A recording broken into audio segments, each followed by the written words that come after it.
The soul family and the fifth dimension. You hear that? The soul family and the fifth dimension.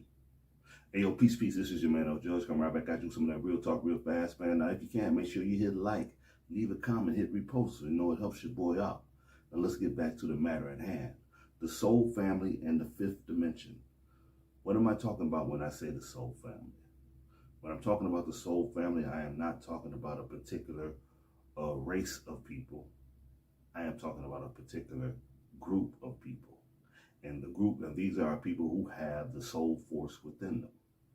Now, if you are watching me and you continue to watch my videos, this means that you are of the soul family, point blank.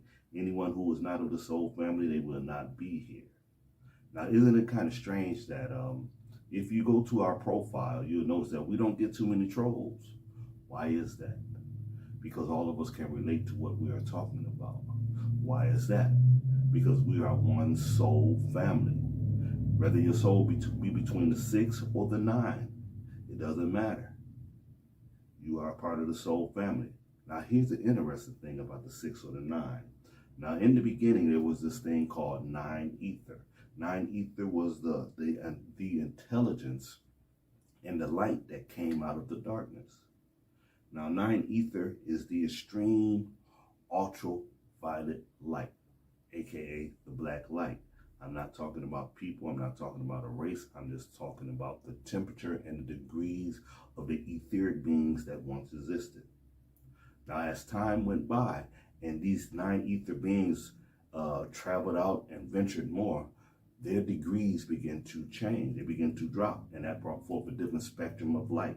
Now, anyone who knows anything about welding and plumbing, you know when you use those torches, the different colors of the light determine the doggone, you could determine the different heat. Now, here's something else about the 9 ether people. Everyone in existence, they go between the 6 and the 9. All of the soul people, this is just something that we encounter. We go back and forth between the 6 and the 9. Now here, let me tell you something else about that. Remember, when the woman is pregnant, she holds the baby for how long? 9 months. When you take a 9 and swirl it upside down, what do you get? A 6. We're all part of the soul family. Okay, so we have the people who are of the 9 ether. Now, that's kind of sloppy. We have people who are of the 9 ether.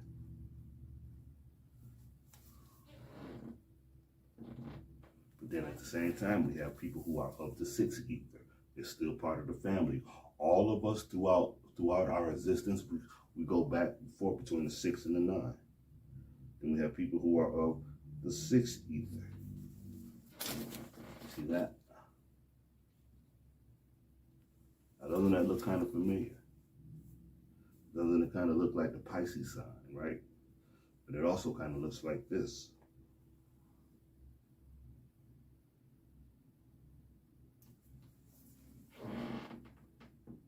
The yin and the yang symbol, positive and negative, coming out of the darkness into the light, from the black light to the white light, and then back to the black light. What do stars do? Stars, they're born, they go supernova, become a bright white light, they go out, and then they're reborn again. This is what we do. It just is what it is. We all are family as long as you still have that soul. Now here's something strange that happens. Now, we have some beings out here who are outside of the 6 and the 9. It just is what it is. They have just enough ether in them to keep them alive, where they can breathe and process oxygen. That's all. But they're not part of the family. They are not one of us, and they will never come onto us. Once you get down there, you're done.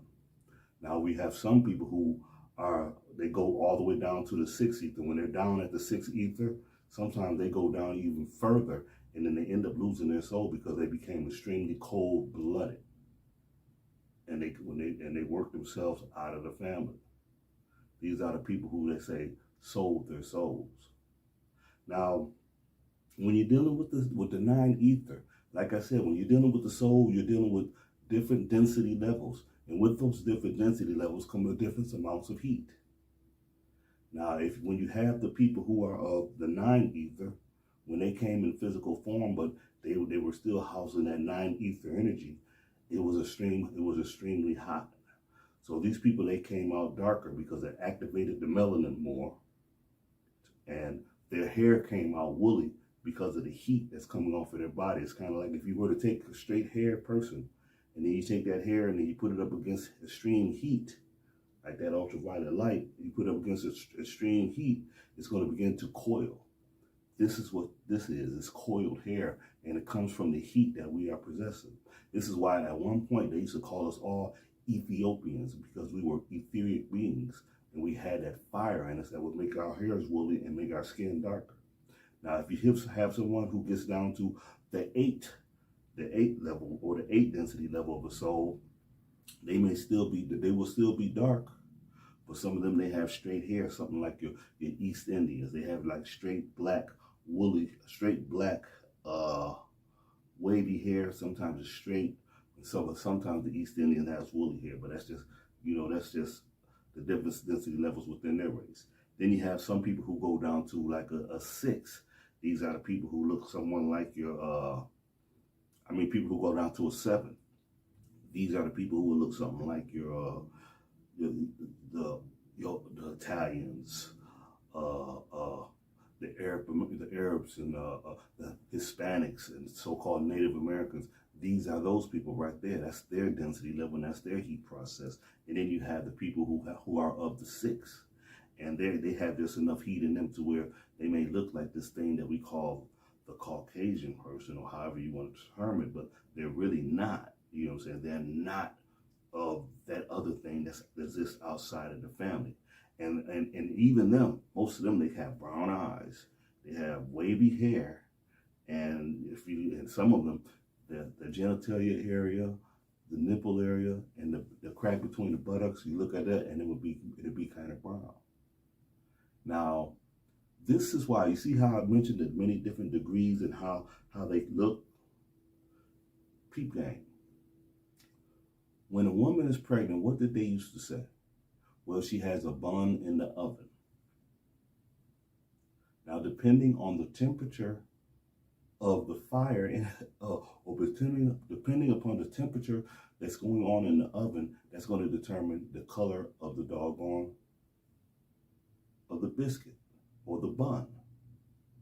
You see, we've always known this. They just don't teach us this. And even if it comes out light, it's still enough for that bun to rise. So it's still a bun. It's still part of the soul family. But like I said, it doesn't matter if you are a 6 ether, 7 ether, 8 ether, or 9 ether. You rotate back and forth in your existence. Now, I'm trying to do this fast. Now, here's something else that occurs. The soul level, that density level of your soul, and the heat that it's producing, it's starting to interact with this thing that we call the sun in the sky. Because the sun in the sky is looking at us like, okay, these people are starting to realize who they are. All the soul people are starting to come together. They're like, well, you know what? Since they're coming up, let me pull them and let their heat merge with my heat and bring them up to the 5th dimension. And at the same time, the doggone core of this thing that we call the planet is heating up as well. And it plays part of the driving force to us going up in higher degrees, or us going up into higher temperatures. We're going up to the 5th dimension. Nothing's going to stop this. The only thing that can stop this is if they get rid of a bunch of the soul people, or they put the soul people in a state of depression to where our flame isn't vibrating as high. Our temperature goes down, and then they can keep us down here. But why would they want to keep us down here if they don't like us and they know they're not like us? The reason why they would keep us down here, and I'm talking about the whole spectrum of the soul family, the reason why they have to keep us here is because we are the magic wands, because we have the force of God within us. And they know that as long as they can control what we see or what we ingest spiritually, they can create an existence that benefits them. We're being used as magic wands. They feed us an illusion. We accept the illusion, and spiritually, we, spiritually, we regurgitate it out into the world, and then we create this existence. But anyway, so don't get tied up on race, because there are more people who are soul people than the people who are not. Because in the beginning, when beings came into existence, before they had physical, they were only soul people. And then when the physical beings came into existence, they were all of the soul people. It's just that someone did something that they wasn't supposed to be doing in the matrix, and we ended up with these inorganic beings, or the ones who sold their souls out. Anyway, this is your man El.Judge. I'm sorry it took me too long to do this video. This was not easy, but peace and blessings. And to the soul family, always remember, we are one, and this is the world that we create.